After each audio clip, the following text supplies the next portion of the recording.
Alhamdulillah nahmaduhu wa nasta'inuhu wa nastaghfiruh wa na'udzu billahi min shururi anfusina may yahdihillahu fala mudhillalah wa may yudlil fala hadiyalah. Asyhadu an la ilaha illallah wa asyhadu anna Muhammadar Rasulullah. Amma ba'du. Syukur alhamdulillah, mari kita panjatkan kehadirat Allah Subhanahu wa taala karena sampai dengan pagi hari ini kita masih diberikan nikmat iman, Islam serta kesehatan sehingga kita dapat berkumpul di tempat yang mulia ini. Salam serta salam semoga senantiasa kita curahkan kepada Nabi kita, Nabi Muhammad Sallallahu Alaihi Wasallam. Mudah-mudahan kita selaku umatnya termasuk yang mendapat syafaat di yaumil akhir nanti. Amin. Allahumma amin. Kenankan kami dari DKM Mushola Al-Jihad menyampaikan kegiatan pada subuh pada pagi hari ini tanggal 28 Rabiul Akhir 1445 Hijriah bertepatan dengan tanggal 11 November. Tema kajian menyikap keajaiban di balik perintah sholat. Insyaallah dan alhamdulillah nanti akan disampaikan oleh Ustadz Zuldahri. Materi kajian akan disampaikan sampai dengan waktu suruh dan insya Allah nanti akan dilanjutkan tanya jawab.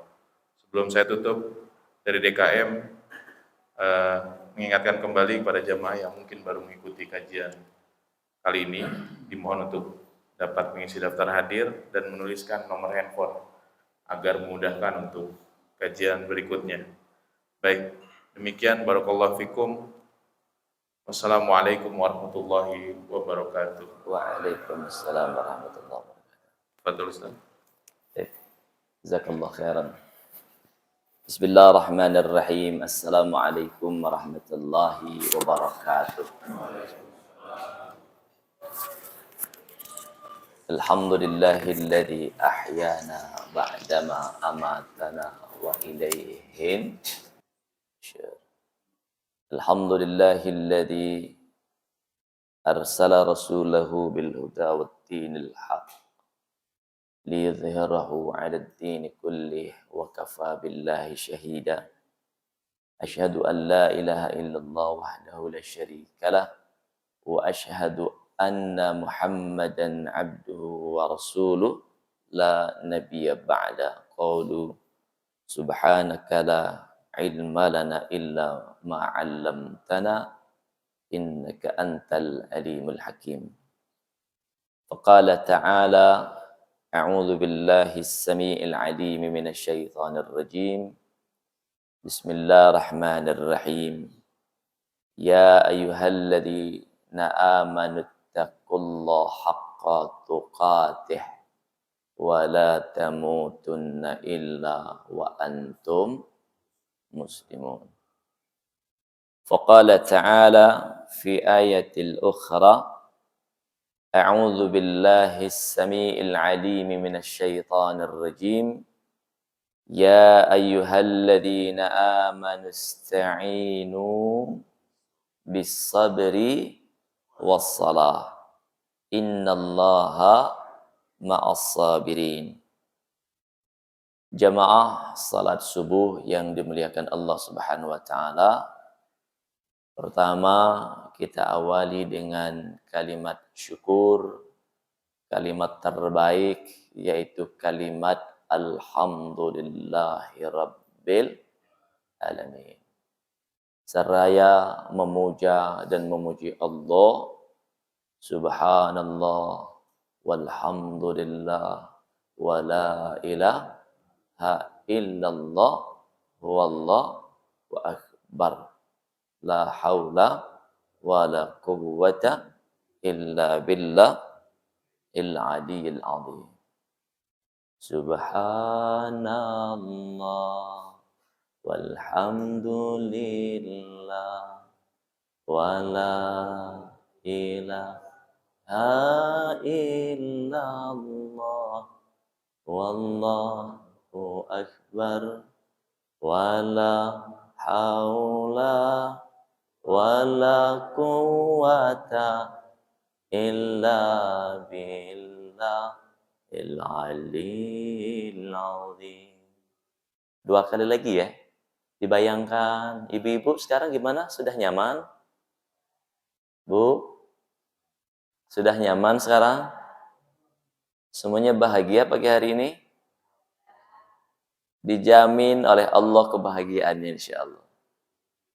Orang yang dia bisa sujud ke Allah, bisa tepat waktu sholat, apalagi kalau tadi sebelum sholat subuh bisa sholat sunnah, Masya Allah, tabarakallah. Allah jamin kata Rasulullah, mereka yang mampu bangkit sujud ke Allah, maka siang harinya dijamin mereka akan diberikan kebahagiaan. Insya Allah. Oke, dengan rasa bersyukur kepada Allah, diulang lagi kalimat tasbih ya.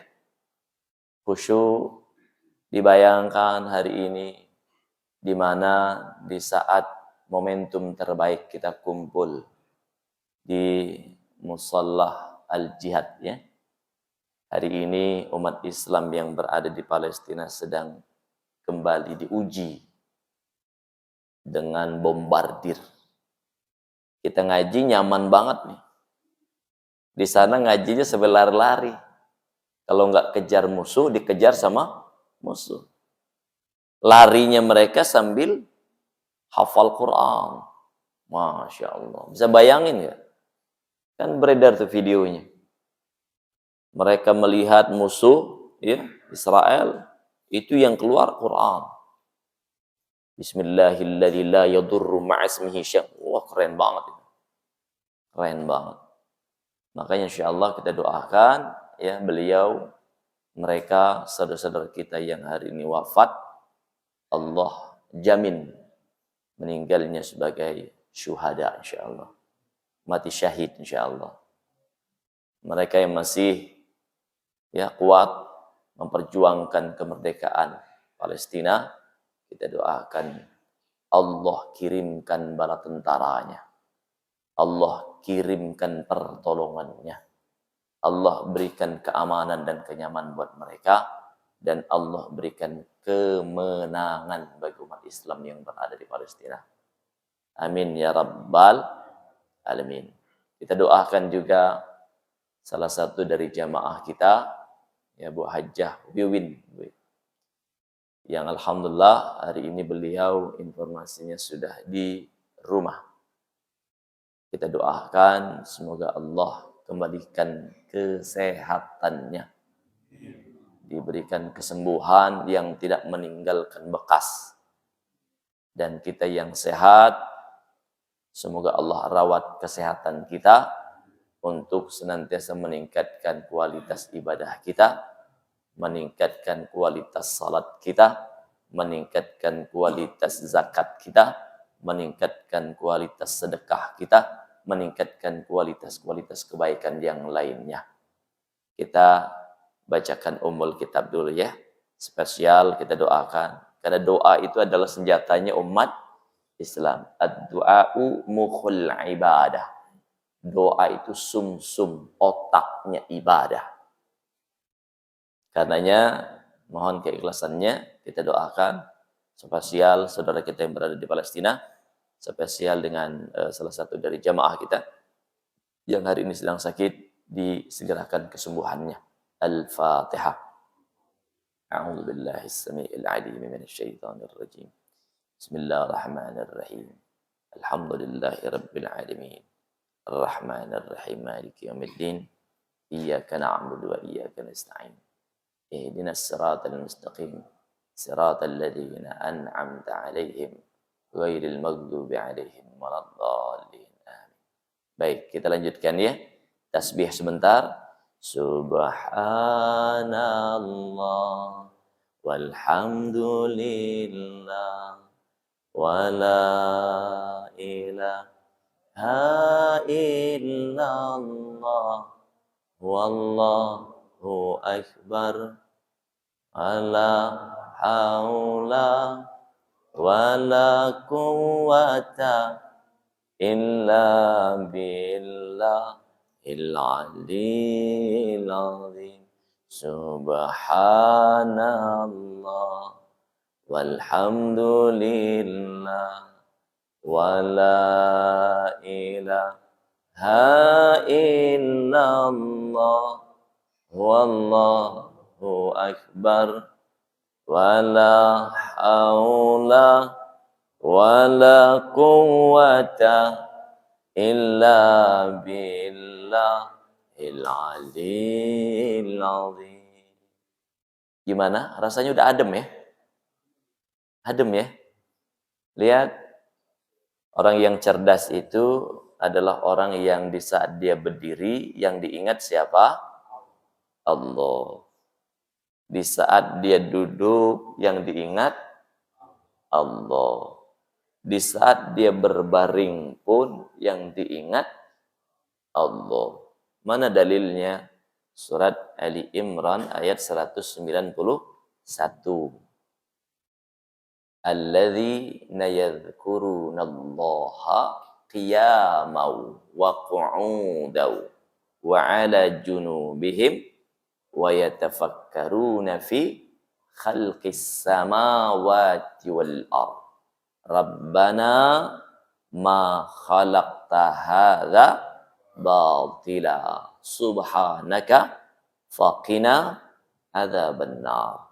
Jadi dengan kesadaran dia selalu memuji Allah, memuja Allah, kemudian dia berdoa, Rabbana, wahai Tuhan kami, ma khalaqta hadza batila. Tidaklah engkau ciptakan segala sesuatu yang ada dengan sia-sia. Batila, subhanaka, maha suci engkau ya Allah. Faqina adzabannar. Maka jauhkanlah kami dari azab api neraka. Jamaah sekalian yang dimuliakan Allah Subhanahu wa taala, menyingkap keajaiban di balik perintah salat. Kenapa kita harus salat? Karena salat itu pembeda antara mukmin dengan kafir. Orang Islam tandanya dia salat. Kalau tidak salat, maka tidak ada bedanya dengan orang kafir. Dalam hadis juga dikabarkan bahwa salat itu adalah tiangnya agama. Musalla al-jihad berdiri megah, nyaman, adem, orang-orangnya bahagia. Setuju ya? Semuanya bahagia? Insya Allah. Bisa dibayangkan kalau kemudian tidak ada tiangnya? Seperti apa bangunan ini? Halo? Bisa berdiri? Ini dahsyatnya. Islam, ya, dia Islam, tapi enggak sholat. Runtuh, Pak. Runtuh. Motivasi, kekuatan, kebaikan yang dia lakukan itu akan runtuh. Kenapa? Karena salat itu tiangnya agama. Begitu dahsyatnya, bagaimana kemudian salat itu juga dihadirkan oleh Allah sebagai penolong. Selain dilihat dari sisi kesehatan sebagai momentum terbaik kita untuk melakukan pergerakan. Karena memang kehidupan kita harus bergerak. Betul ya? Kita diperintahkan salat, di salat ada waktunya kita berdiri, ada waktunya kita tinggi, ada waktunya kemudian kita akan diperintahkan untuk ruku, ada waktunya juga kemudian kita diperintahkan untuk sujud. Maka prinsip dari salat itu kita mesti bergerak. Dan itulah arti dari kehidupan. Di saat seseorang sudah tidak lagi bergerak, maka dalam kaidah atau praktek salat masih ada cara-cara yang kemudian dibolehkan dan dianjurkan. Tidak ada alasan apapun yang membuat seseorang tidak mendirikan salat. Kecuali apa? Kecuali al-maut. Kecuali kematian. Buat perempuan, boleh dia tidak salat di saat kemudian dia berhalangan. Tidak ada alasan, ya Allah, saya udah nggak kuat nih berdiri. Maka tetap diperintahkan untuk bisa dilakukan dalam keadaan duduk. Duduknya seperti apa? Semampu yang bisa kita lakukan. Ternyata duduk pun sudah nggak kuat. Bagaimana caranya? Berbaring. Jadi tidak ada alasan untuk kemudian membenarkan ya kepada kita untuk meninggalkan sholat apapun kondisi dan keadaannya. Bahkan lihat, kita belajar banyak bagaimana kemudian para ulama mengatakan bahwa tingkat keimanan yang paling sempurna hari ini adalah keimanannya orang-orang Islam yang berada di Palestina, di Gaza. Dalam kondisi perperangan pun mereka tetap Allahu Akbar. Keren banget. Maka lihat, siapapun di antara kita yang ingin mendapatkan kemuliaan di hadapan Allah dan ingin mendapatkan kemuliaan di hadapan para makhluknya, maka jangan pernah membiarkan sholat itu lewat kecuali kemudian kita hadir tepat waktu. Insya Allah. Duduk nggak kuat, maka dibolehkan kita kemudian sholat dalam keadaan berbaring. Ya Allah, sedang di perjalanan. Benar ya? Lagi di pesawat, lagi di bis, lagi di kereta. Udah waktu sholat, gimana ini? Udah biarin aja. Nggak bisa sholat. Halo? Ada nggak yang begitu? Ada nggak kira-kira? Susah. Udah nggak bisa sholat. Lagi di perjalanan. Apa yang kemudian solusinya? Sholat tidak boleh ditinggalkan. Tetap harus dilaksanakan. Mau berwudu ternyata nggak ada air. Benar ya? Kemana nyari air? Di pesawat susah airnya. Gimana caranya? Masya Allah, tabarakallah. Jadi Islam tuh keren banget. Air tidak jumpa, air tidak kita temui, maka dibolehkan untuk bertayamum. Gimana mau tayamum, nggak ada debu? Halo? Nggak ada padang pasir di pesawat, di kereta, ya, di mobil, nggak ada. Halo? Tembok ada debunya nggak? Kaca ada debunya nggak? Keren banget. Jadi Islam itu keren banget. Makanya orang-orang yang kemudian sudah mencapai kedudukan level di mana mereka mempunyai satu kesadaran bahwa tidak ada toleransi untuk meninggalkan salat, yang akan terjadi, mereka akan menjadi orang yang spesial di hadapan Allah Subhanahu wa Ta'ala. Jadi spesial. Yang punya masalah, cara menyelesaikannya dengan cara apa? Dengan cara apa? Halo? Yang punya masalah, cara menyelesaikannya dengan cara apa? Dengan cara, halo, ini nggak ada yang punya masalah nih kayaknya nih. Kenapa ditanya nggak ada yang bisa ini? Gimana? Kalau punya masalah, bagaimana cara pertama yang diperintahkan Allah Subhanahu wa Ta'ala untuk mengatasi masalah?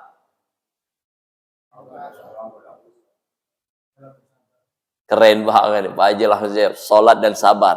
Salat dan sabar atau sabar dan salat? Salat dan sabar.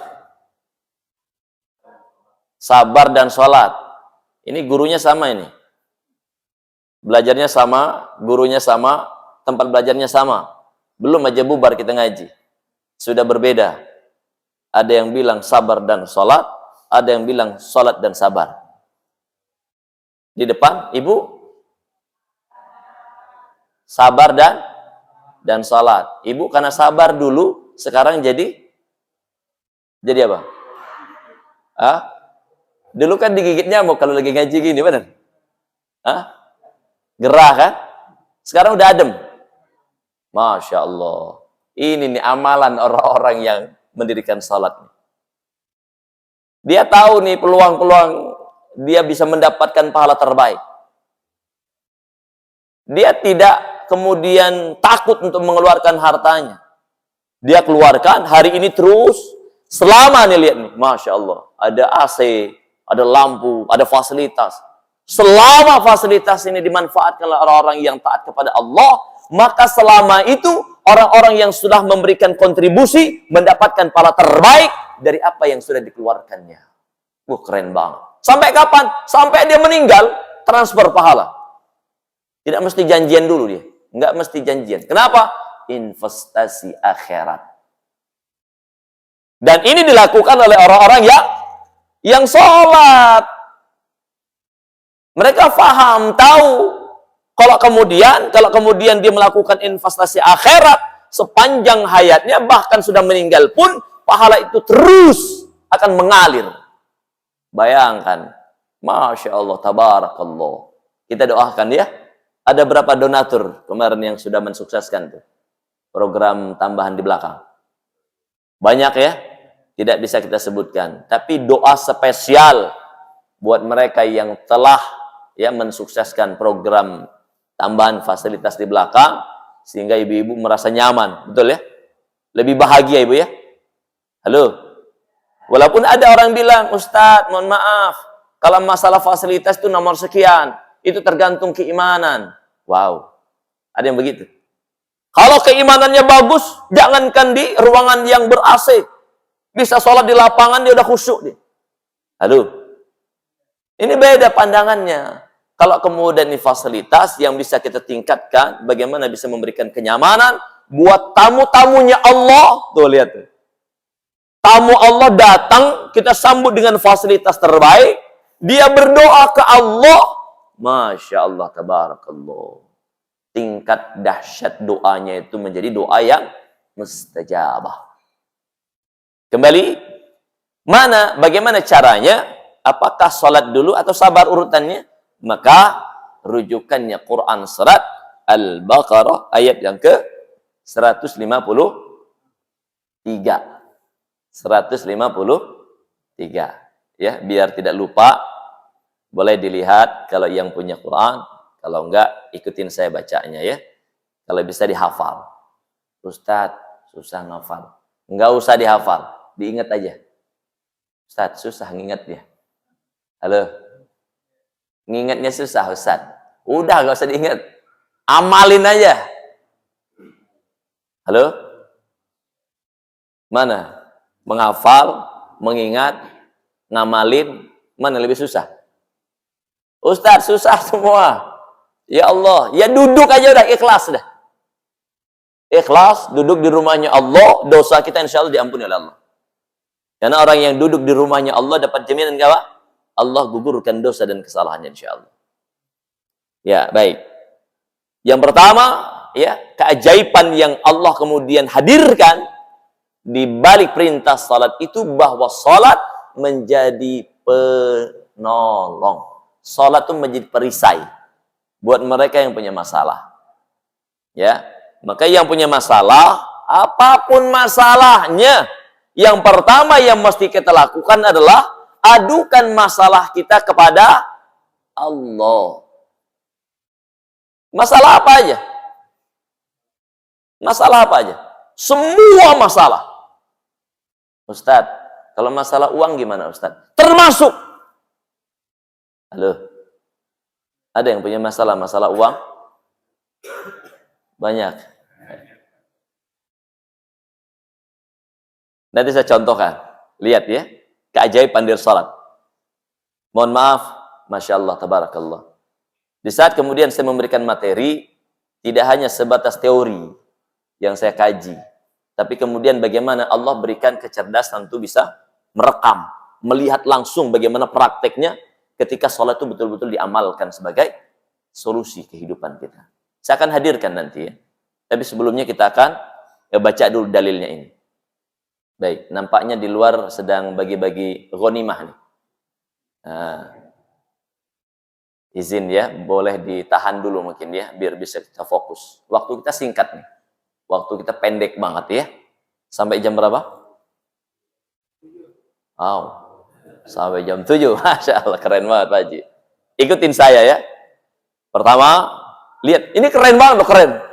Orang yang jangankan dia baca Quran.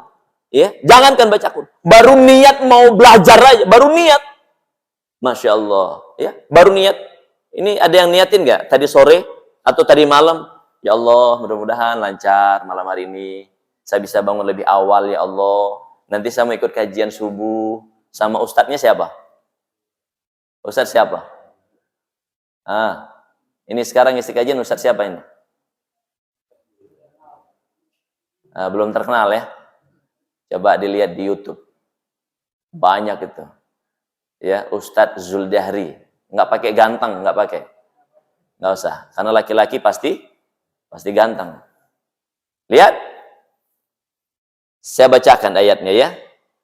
Perhatikan baik-baik. Kenapa kemudian salat itu menjadi solusi dari kita punya masalah. Nanti saya akan hadirkan contohnya. Real. Ya. Ikuti saya semuanya ya. Jadi baru berniat ngaji. Itu kata Rasulullah dalam hadis kursi. Dikabarkan. Kutibat alaihi hasanatan wahidatan. Dia baru niat doang, belum kesampaian, belum sampai ngaji, baru niat, itu sudah dicatat sebagai satu kebaikan. Kalau kemudian dia lakukan kebaikan yang sudah diniatkan semalam, alhamdulillah, hari ini kita bisa duduk bareng di dalam tempat terbaik ini, maka Allah berikan apa? 10 kebaikan. Sampai 700 kali lipat bahkan ya. Bagaimana dengan niat yang buruk? Wah, makanya lihat. Kasih sayang Allah. Siapa mereka yang meniatkan sesuatu yang buruk, falam ya'malha la tuktab syai'an. Ada seseorang yang mohon maaf di tengah kegalauannya, ya kan? Di tengah kondisi keadaan yang serba, pokoknya ada niat tidak baik. Dan ternyata qadarullah, niat itu tidak kesampaian. Niat tidak baiknya tidak terjadi. Kata Rasulullah, lam tuktab syai'an. Allah tidak tulis apa-apa. Keren banget. Kalau kebaikan baru niat, sudah ditulis satu kebaikan. Dilakukan, mendapatkan 10 kebaikan. Tapi kalau hal yang maaf, ya bisa jadi ada potensi yang mungkin di saat kemudian kita sedang tidak stabil, karena prinsip dari keimanan yazidu wayankus. Dia bisa bertambah dengan taat, kemudian bisa berkurang dengan maksiat. Maka di saat kemudian hadir niat buruk itu, niat buruk, dan tidak terjadi, lam tuktab syai'an. Tidak ditulis apa-apa. Jadi keren banget tuh. Ya, Allah Maha segala-galanya. Allah Maha penyayang. Allah Maha pengasih. Masya Allah, tabarakallah. Baik, ikuti saya. A'udzu billahi as-sami'il 'alim minasy syaithanir rajim. 1, 2, 3.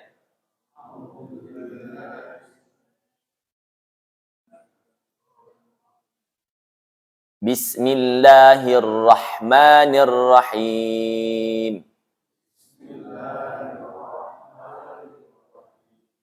Kayaknya itu kalimat bismillah itu simpel banget. Kayaknya kalimat a'udzubillahis samiil alim minasyaitonir rajim itu simpel. Itu baru cover. A'udzubillahis samiil alim minasyaitonir cover. Belum termasuk dari Quran ya. Karena ayat pertama di surat Al-Fatihah itu adalah kalimat bismillah. A'udzubillahis samiil alim minasyaitonir, itu belum masuk. Baru di covernya, di luarnya. Tapi apa kata Rasulullah? Mereka membaca kalimat ini di pagi hari mendapatkan jaminan keamanan dan keselamatan sampai dengan asar. Keren banget. Ini saya waktu dapat kabar ini, Masya Allah. Ternyata memang Muslim itu keren banget. Bagaimana tidak, pagi hari dia ucapkan kalimat ini, A'udzu billahi samiil 'alim minasyaitonir rajim. Dia mendapatkan jaminan keamanan dari semua bara bahaya sampai dengan asar. Coba. Perlu datang ke dukun lagi nggak kira-kira? Perlu datang lagi ke mbah? Ada mbah nggak di sini? Banyak mbahnya. Bukan mbah dukun tapi ya. Bukan mbah dukun. Ya, lihat. Maksudnya datang. Masya Allah. Kenapa saya bicara seperti ini? Sempat 1 tahun saya fokus untuk mengenalkan Quran. Sebagai dawa, obat. Selama 1 tahun itu, setiap harinya tidak kurang dari 100 orang yang datang. Dengan segala ajimat dan perlengkapan yang bisa memberikan keamanan dan kebahagiaan hidupnya. Setelah kemudian kita bongkar, ya memang tulisannya Quran. Tulisannya Quran, bismillah, dipotong-potong. Ya kan? Ayat kursi, tulisannya. Dibikin kalung. Bayangin. Itu Quran, ditulis, di kertas, dibikin kalung, masuk kamar mandi. Dia nggak lepas itu. Kira-kira gimana? Dosa nggak dia? Dosa. Tapi karena dapatnya dari mbah. Mbah apa? Mbah Google. Dia anggap itu akan memberikan kekuatan. Kalau pakai ini nanti bahagia. Setelah kita bongkar, ternyata tulisannya memang Arab, tapi prinsip dari tulisan itu adalah doa laknat untuk memakainya. Dan Quran ternyata di saat kemudian ditulisnya tidak sesuai dengan kaidah penulisan Quran, bukan mendatangkan malaikat, bukan mendatangkan kebahagiaan, justru sebaliknya dia akan mendatangkan kesengsaraan. Saya kumpulkan benda-benda itu tidak kurang dari 3 karung goni yang besar-besar. Dan nilainya, ya bahkan belakangan di wilayah Harapan Indah ada orang yang Masya Allah, dia punya jabatan tinggi, ternyata pelengkapannya dahsyat. Ada hal-hal yang seperti itu. Ngobrol begini. Tidak perlu lagi hal-hal yang kemudian sesuatu meyakini ada kekuatan selain kekuatannya Allah. Cukup dengan kalimat terbaik, ya. A'udzu billahi samiil 'alim minasyaitonir rajim. Setuju? Setuju? Amalin. Amalkan. Ya, saya ijazahkan. Dipakai. Mau masuk pasar, baca kalimat itu. Kenapa baca itu? Karena pasar itu tempat apa? Tempat setan. Kita marah dalam pasar. Tempat transaksi. Jual beli, betul? Kok dibilang pasar, tempat apa? Bukan tempat setan. Ya, tempat transaksi. Karena begitu tingginya tingkat transaksinya, maka disitulah kemungkinan besar akan terjadinya banyak kecurangan. Ini berawal dari sholat nih. Sholatnya benar, keajaiban itu datang. Kalau sholatnya tidak benar, dia mungkin bisnis di pasar, mendapatkan keuntungan, semau dia, mengurangi ukuran, timbangannya dikurangi, yang jelek dibilang bagus, benar gak? Untung dia, versi dunia, tapi Masya Allah, na'udzubillahi min dzalik. Orang-orang yang kemudian mendapatkan harta-harta yang bukan haknya dia, didapatkan dengan cara zalim, didapatkan dengan cara curang, maka harta itu tidak akan pernah membawa mereka kepada level kebahagiaan. Yang terjadi justru malah sebaliknya. Mereka pasti sengsara dengan harta itu. Kenapa? Lihat, dampaknya panjang. Kalau dia berupa minuman, ini minuman kan? Izin ya, saya minum dulu ya. Bismillahirrahmanirrahim.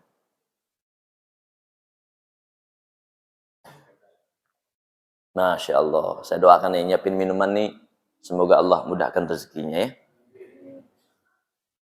Ini kalau ngaji itu minum dibuka nih begini nih. Karena semua kalimat terbaik itu masuk ke sini. Diminum jadi doa. Kenapa? Berasal dari minuman yang halal dan thayyibah insyaallah. Dia akan mengalir ke semua aliran darah kita dan itu akan memberikan energi yang positif. Mengalir ke otak, dia akan berpikir positif. Mengalir ke mata, ada kecenderungan untuk melihat kebesaran Allah SWT. Mengalir ke telinga, dia akan cenderung mendengar hal-hal yang baik. Terus ke hati, terus semuanya. Maka dampak panjang dari seseorang yang kemudian membiarkan dirinya memakan barang atau hal-hal yang tidak sesuai dengan syariat Allah, maka itu pun akan berdampak kepada hal yang negatif. Bisa difahami sampai sini? Kita lanjut. Ikuti saya. Bismillahirrahmanirrahim. Ya ayyuhalladzina amanu.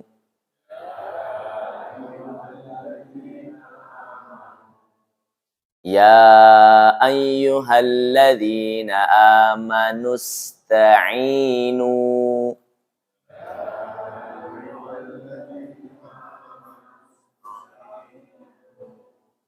Lihat ya, ini panggilan spesial. Jadi orang beriman itu, dia udah gak bahas lagi masalah tadi. Hal-hal yang membuat dia kemudian syirik, gak dibahas lagi. Karena orang beriman tuh, tauhidnya udah keren deh. Udah bersih. Dari hal-hal yang akan merusak akidahnya.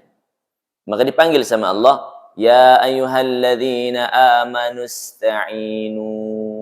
Wahai orang-orang yang beriman. Ista'inu, mohonlah pertolongan kepada Allah. Bagaimana caranya? Bisabri. Kenapa harus bersabar? Karena semua yang kita jalani membutuhkan waktu. Orang yang taat harus sabar.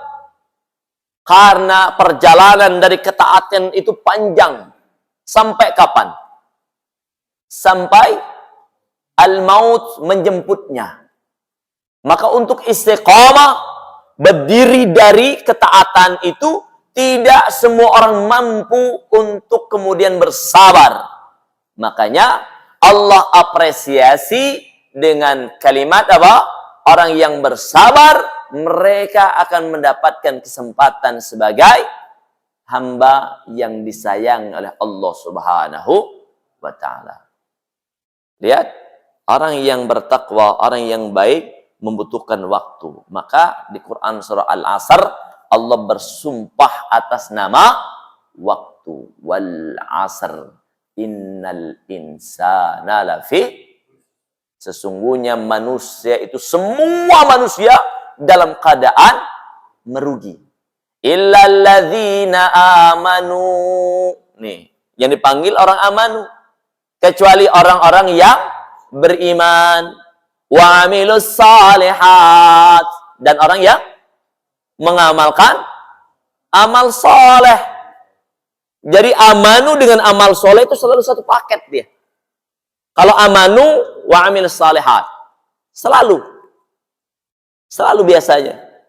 Kenapa? Karena tidak cukup dengan beriman saja tanpa kemudian dia melakukan amal soleh. Tidak juga bisa orang fokus pada kegiatan atau aktivitas amal soleh, tapi kemudian dia tidak beriman. Makanya banyak yang nanya, Ustadz, kalau orang yang tidak beriman kepada Allah, ya Idul Adha, dia ngasih sapi 1 ekor, bagaimana hukumnya Ustadz? Halo? Pernah masalah al-jihad non-muslim ngasih kurban? Hah? Tidak pernah. Nanti kalau ada yang datang non-muslim ngasih sapi, gimana? Terima atau tolak? Halo? Terima atau tolak? Terima. Orang dikasih, terima aja. Pahalanya gimana? la yuqbal. Untuk mereka yang tidak meyakini Allah, tidak beriman ke Allah, dia melakukan amal saleh, maka amal saleh itu la yuqbal, tidak diterima di hadapan Allah Subhanahu wa taala. Artinya apa? Tetap mereka tidak dapat pahala. Tapi dinilai dari kebaikan, mereka orang baik. Tapi kebaikan itu tidak kemudian Allah menerima amal baiknya. Kenapa? Mentok. Betul. Dia tidak beriman. Bagaimana Allah mau menerima amal solehnya kalau kemudian dia tidak beriman kepada Allah Subhanahu wa ta'ala. Maka kunci pertama adalah amanu. Maka di saat kemudian ada orang yang dia punya masalah, Allah panggil dengan kalimat terbaik. Allah sapa kita dengan panggilan, ya ayyuhalladzina amanu ista'inu. Wahai orang-orang yang beriman, mohonlah pertolongan kepada Allah. Caranya gimana? Bisabar. Siapa orang yang bersabar? Dalam Quran, ayat yang lain dikabarkan oleh Allah, alladzina idza asabathum musibah qalu inna lillahi wa inna ilaihi raji'un. Orang yang bersabar itu adalah orang yang di saat kemudian mereka ditimpa ujian, ditimpa musibah, dia mengatakan apa? Inna lillahi wa inna ilaihi raji'un. Apa artinya? Dia sadar kalau kita itu memang dari Allah dan kita akan dikembalikan kepada Allah. Itu makna bersabar. Ikhlas. Kalau kata dulu Kiai Haji Zainuddin MZ, ya, orang yang ikhlas itu, orang yang sabar itu belajar dari tukang parkir. Banyak banget dia punya kendaraan. Dari level tertinggi sampai rendah. Rendah sampai tertinggi. Dia nggak sombong. Halo? Tukang parkir nggak sombong dia. Banyak kendaraannya. Kendaraan mewah. Suara apa ini? Suruh. Habis waktunya. Hah? Matahari terbit. Cukup kan? Atau lanjut dikit? Ya. Memang ngaji ini begini, ngaji ini. Ya, ngaji ini begini. Salahnya sedikit. Ya. Ikhlas itu, Masya Allah, tabarakallah, hadir. Di tengah orang-orang cerdas, di tengah orang-orang sholat, bisa belajar dari tukang parkir. Banyak kendaraannya, nggak sombong dia. Bahkan dengan senang hati dia. Di saat kemudian kendaraan itu keluar, senang dia. Kendaraan itu hilang, senang. Kalau bisa apa? Segera. Hah? Ganti lagi. Senang dia. Halo? Ada yang punya pengalaman di sini enggak? Seneng kan? Dan dia nggak sombong tuh, lihat tuh. Orang punya siapa? Hah? Orang titipan. Bener nggak? Titipan. Wah, keren banget. Jadi belajar dari hal yang sederhana ini membuat kita kemudian apa? Berbesar hati. Harus bersabar. Maka kemudian kata Allah, wassalah. Ini baru kalimat ini, wassalah. Sabar dan salat. Ini sebenarnya saya mau mencontohkan, menghadirkan. Ya, bagaimana kualitas salat itu bisa menghadirkan solusi. Semua masalah. Semua masalah. Kadang banyak gini, orang mikir, kalau masalah, misalnya salat. Orang, wah, lo biasanya. Bahasa gaul. Ya, lo. Akhirat mulu dipikirin. Hah? Lo ngaji, akhirat mulu. Benar gak? Ibu-ibu ngaji sekarang, oh akhirat mulu. Halo? Ada yang begitu? Banyak. Padahal siapa mereka yang memikirkan akhirat, dunia, ikut. Kalau ada orang yang memikirkan hanya dunia, akhirat, tinggal. Ini prinsip nih. Maka lihat, di saat kemudian orang sholatnya benar, maka salat itu akan mampu menghadirkan solusi terbaik. Ya, mohon maaf karena waktunya terbatas. Nampaknya saya belum bisa memberikan contoh real fakta. Sebenarnya saya ingin mencontohkan itu, tapi karena waktunya terbatas, semoga ada pertemuan di lain hari ini insyaallah. Jika Allah berkehendak, ya Allah pertemukan, kita akan gali lebih luas lagi bagaimana dahsyatnya keajaiban di balik perintah salat. Wallahu a'lam bissawab. Cukup insyaallah. Ada yang mau bertanya? Baik, tidak ada. Oh, ada. Silakan, Pak Haji.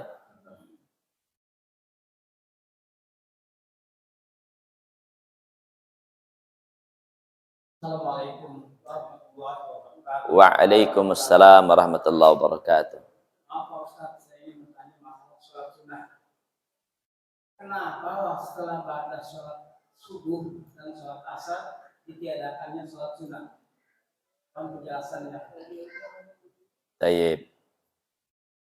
Terima kasih. Dengan Pak siapa? Yanto. Pak Sugianto. Terbaik. Ini beliau orang yang Masya Allah menjaga dan merawat amalan sunnah. Amalan sunnah itu bukan kemudian dianggap sebagai amalan yang ringan. Sehingga menganggap, maaf, banyak orang bicara, kenapa nggak salat sunnah? Salat sunnah ini. Benar ya? Padahal kata Nabi, salat sunnah itu kalau kemudian tidak memberatkan umatku, maka level sunnah itu akan ditingkatkan kepada level wajib.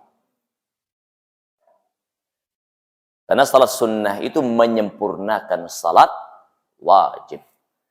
Nah pertanyaannya, kenapa kemudian subuh tidak ada ba'diyah dan asar tidak ada ba'diyah?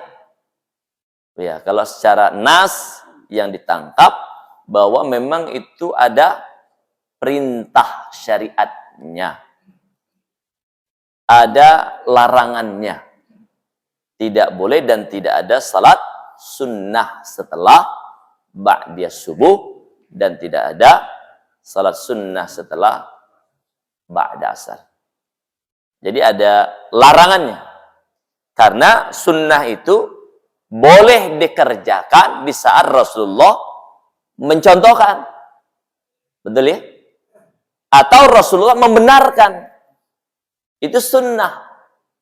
Atau sesuatu yang oleh Rasulullah menyetujui atas apa yang kemudian dilakukan oleh para sahabat. Itu menjadi sunnah. Maka mungkin secara sederhana bahwa Rasulullah memang tidak menganjurkan untuk melaksanakan salat ba'diyah di ba'da subuh dan salat asar. Wallahu a'lam bissawab. Baik. Terbaik. Ada lagi?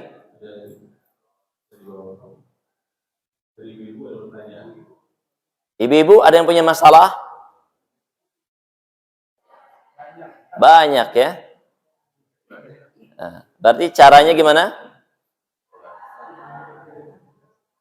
Nah, nanti ini nih yang perlu ditunggu nih. Salat yang seperti apa yang bisa menghadirkan solusi? Ini menarik nih. Ya, Masya Allah, keren banget Pak.